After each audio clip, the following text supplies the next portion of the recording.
하나님의 말씀 야고보서 5장 7절 말씀부터 봉독해 드립니다. 그러므로 형제들아 주께서 강림하시기까지 길이 참으라. 보라 농부가 땅에서 나는 귀한 열매를 바라고 길이 참아 이른 비와 늦은 비를 기다리나니 너희도 길이 참고 마음을 굳건하게 하라. 주의 강림이 가까우니라.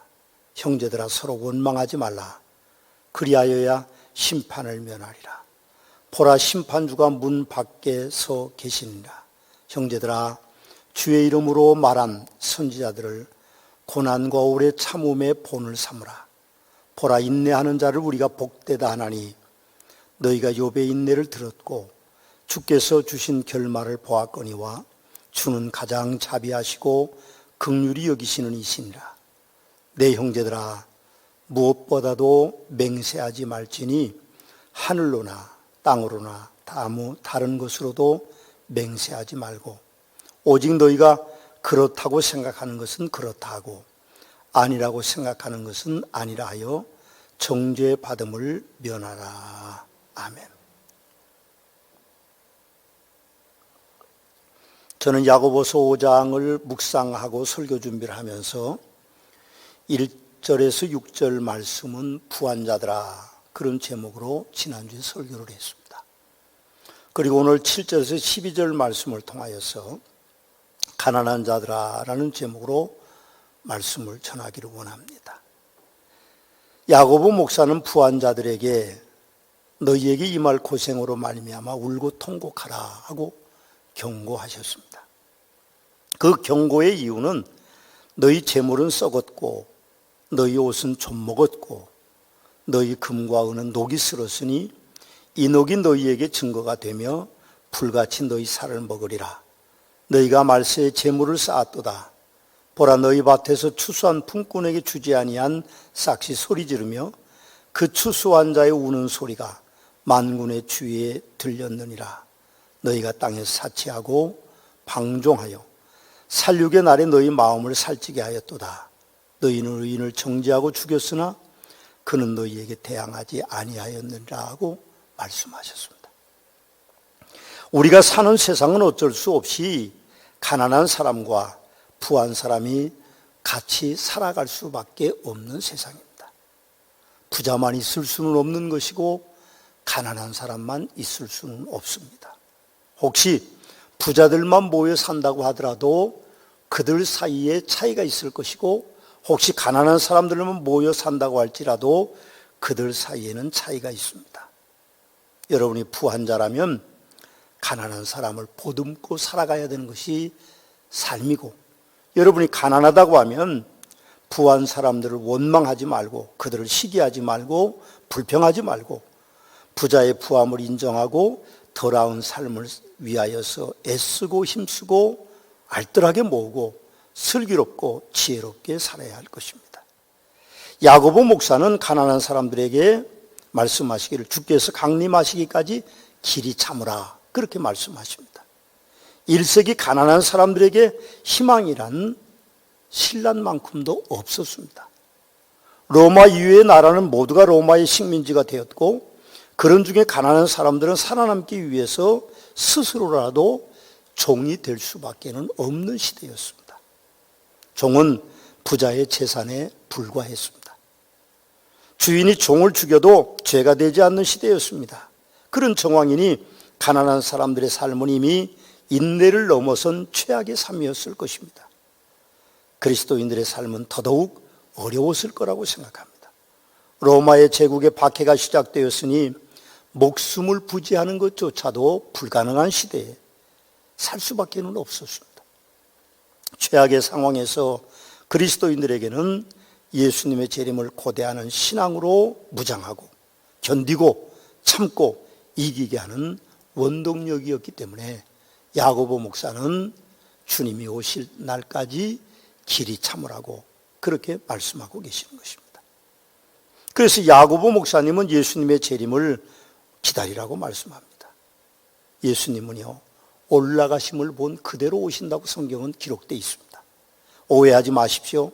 다시 오실 예수님은 만왕의 왕으로 심판의 주로 오십니다. 사람으로 오시는 것이 아닙니다.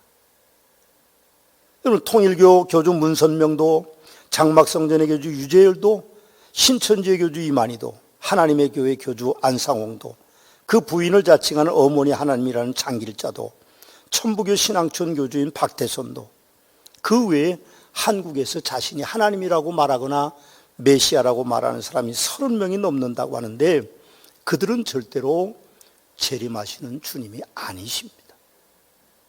그 분명한 이유는 그들은 사람이기 때문에 그렇습니다.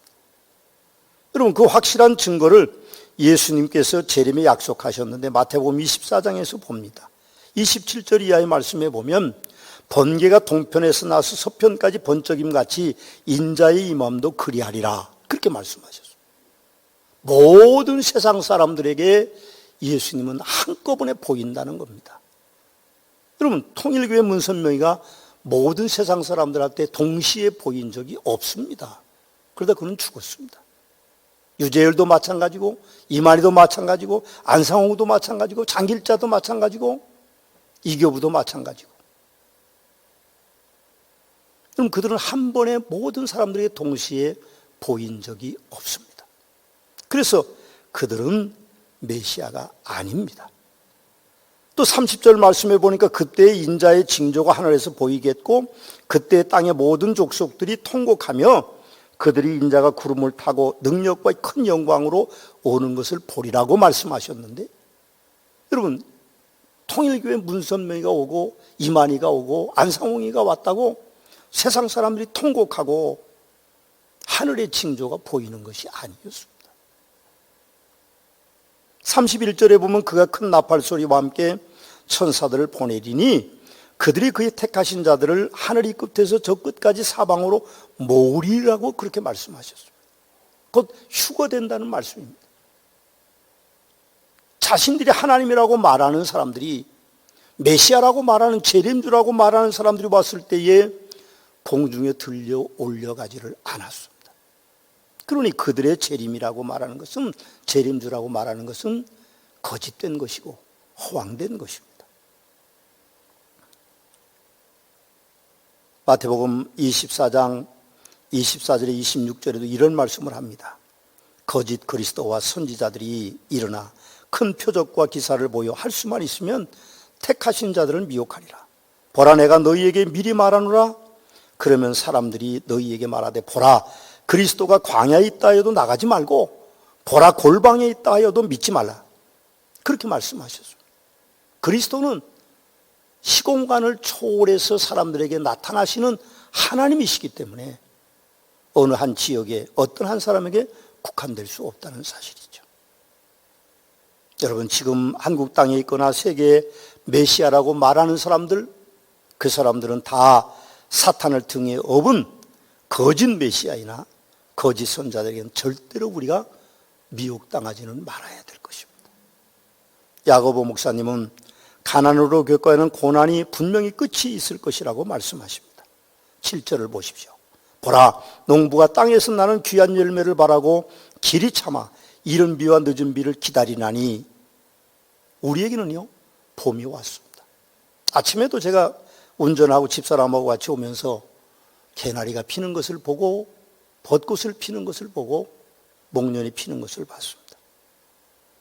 요즘 저는 운동을 잘 못하기 때문에 좀 일찍 퇴근해서 뒷산으로 올라갑니다.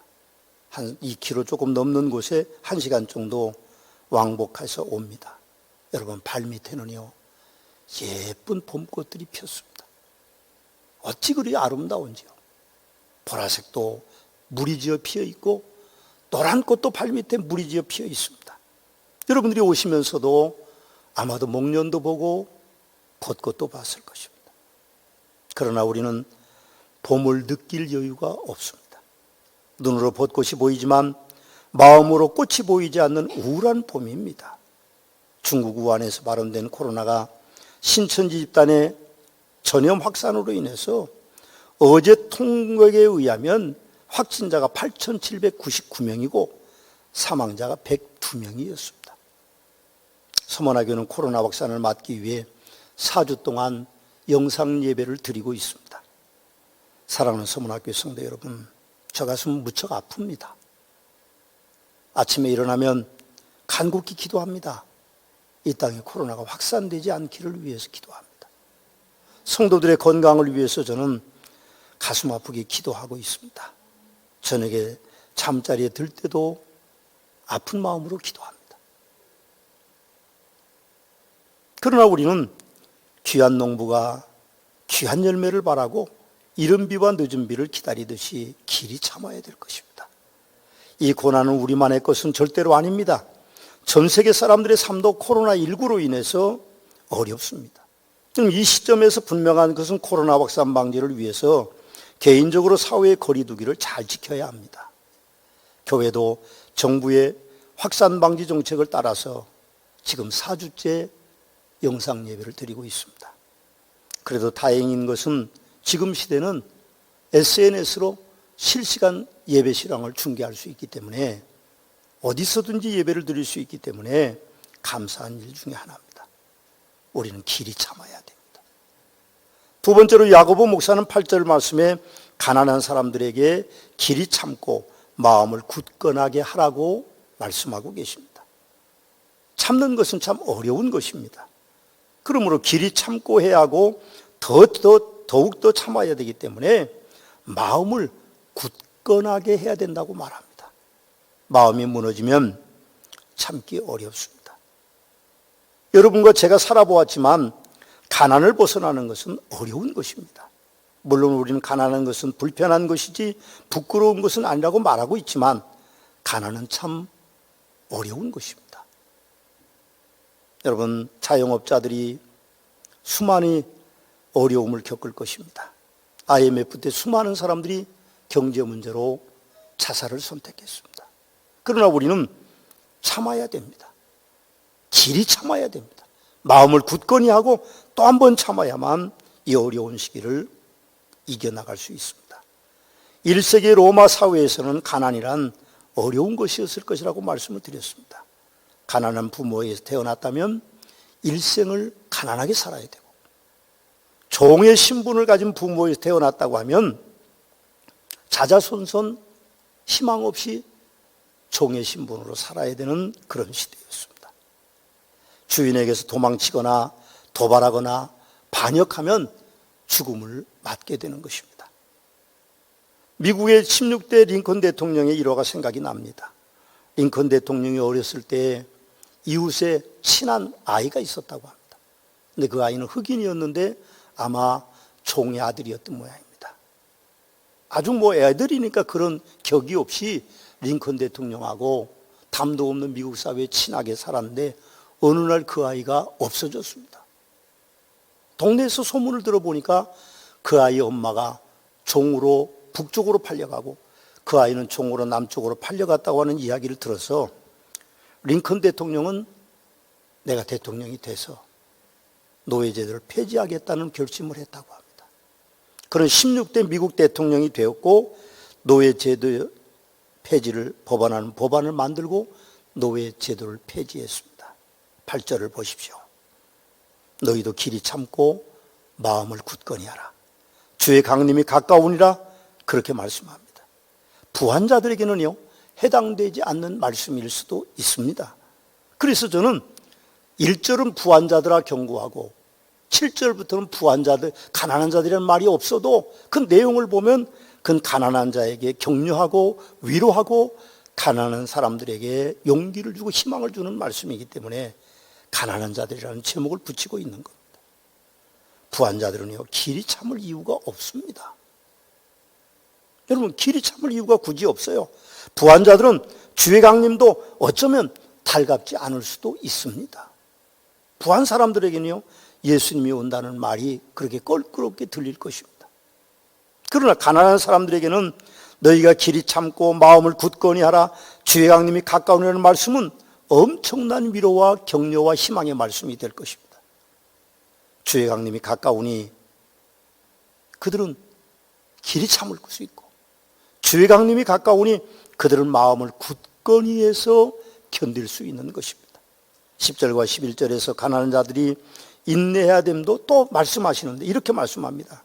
형제들아, 주의 이름으로 말하는 선지자들을 고난과 오래 참음의 본으로 삼으라. 보라, 인내하는 자를 우리가 복되다 하나니 너희가 욥의 인내를 들었고 주께서 주신 결말을 보았거니와 주는 자비하시고 긍휼히 여기시는 이시니라. 그렇게 말씀합니다.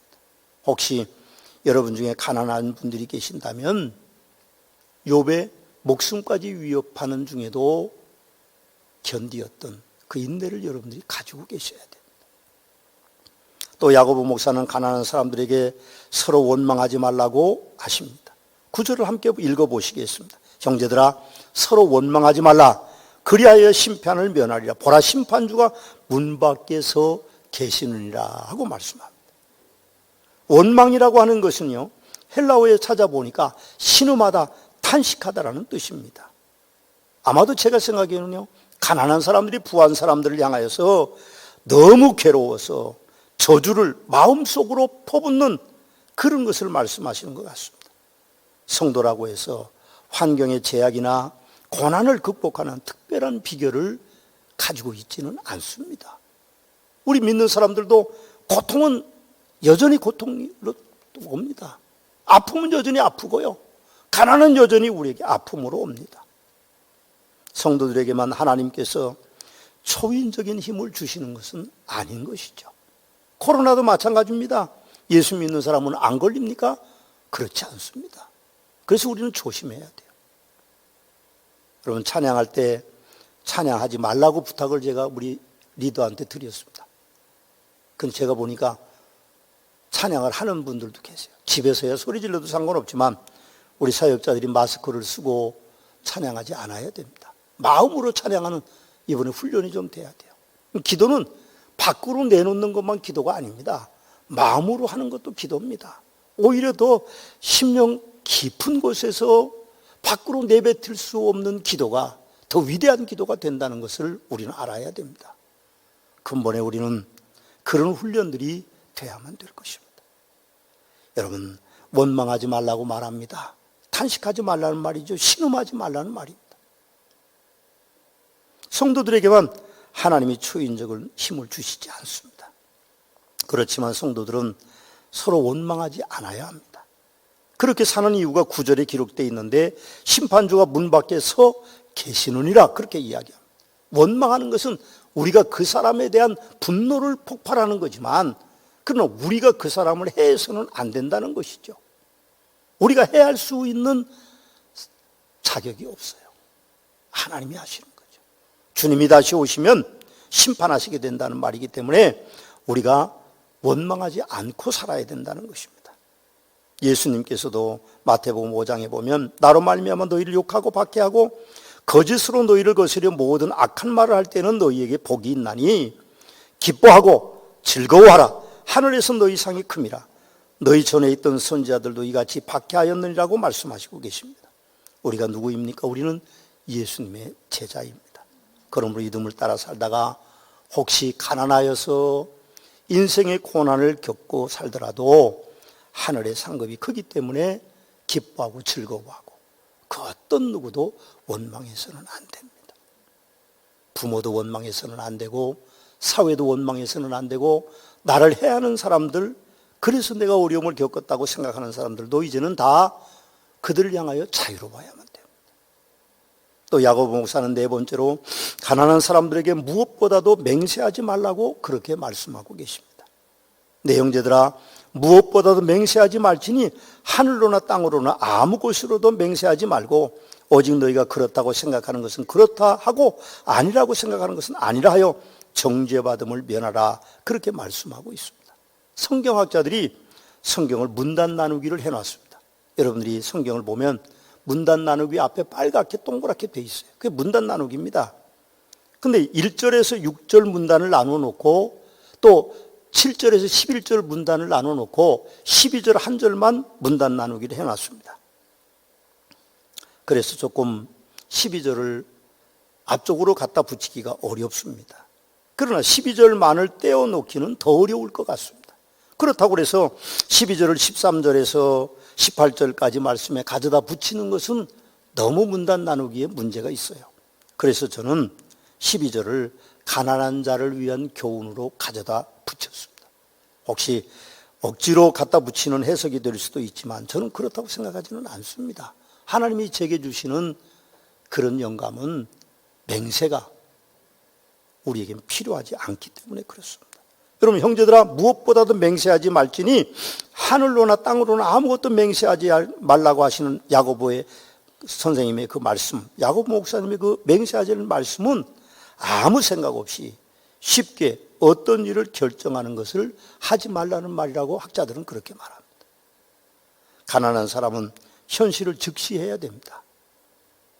그럼 부한 사람들은요, 현실을 즉시할 필요가 없어요. 남이 쓴다고 가난한 사람이 함께 써서는 안 됩니다. 분수를 모르고 살아서는 안 됩니다. 가난한 사람은 현실을 즉시해야 합니다.